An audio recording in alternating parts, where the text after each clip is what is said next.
இவனை க்ளோஸ் பண்ணலாம். ஒரு கன்ஃபியூஷன் ஒன்று வரும். அந்த கன்ஃபியூஷன்ல கத்துறதா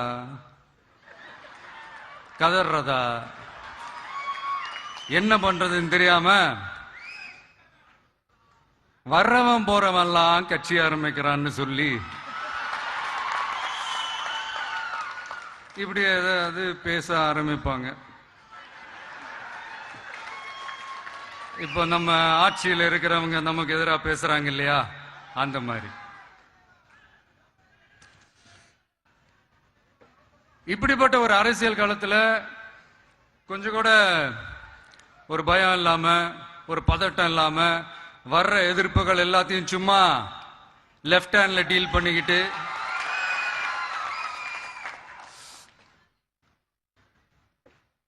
இதோ நம்மளுடைய தமிழக வெற்றி கழகம் முதலாவது ஆண்டை கடந்து இப்ப 2வது ஆண்டுல அடி எடுத்து வைக்கிறோம்.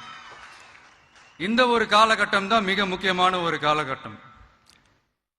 ஏன்னா ஒரு அரசியல் கட்சிக்கு ஒரு பெரிய பலமே அந்த கட்சியினுடைய கட்டமைப்பு தான். அதுதான் அந்த கட்சியினுடைய ஒரு வேறு மாதிரி, ஒரு அடிப்படை பலமே அதுதான். ஒரு ஆலமரம் மாதிரி ஒரு கட்சி ஒன்று வளரணும்னா அதுக்கான அந்த வேர்களும் விழுதுகளும் ஸ்ட்ராங்கா இருக்கணும் இல்லையா? அப்படிதான் நம்மளுடைய இந்த அமைப்பை பலப்படுத்துற ஒரு வேலையை தான் இப்போ நம்ம செஞ்சுக்கிட்டு இருக்கிறோம். தமிழ்நாடு முழுக்க மாவட்ட நிர்வாகிகள் எல்லாரையும் தேர்ந்தெடுத்து அறிவிச்சிட்டு இருக்கிறோம். இந்த நேரத்தில் நம்ம மேல ஒரு கம்ப்ளைண்ட், அது என்னன்னா, அதுதான் எனக்கும் புரியல. நம்மளுடைய மாவட்ட நிர்வாகிகள் எல்லாருமே வெறும் இளைஞர்களாகவே இருக்கிறாங்களாம்.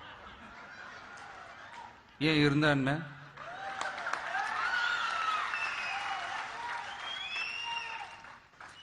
அறிஞர் அண்ணா அவர்கள் கட்சி ஆரம்பிச்சப்பா அவர் பின்னாடி நின்னதும், புரட்சி தலைவர் எம்ஜிஆர் அவர்கள் கட்சி ஆரம்பிச்சப்பா அவர் பின்னாடி நின்னதும் வெறும் இளைஞர்கள் தான்.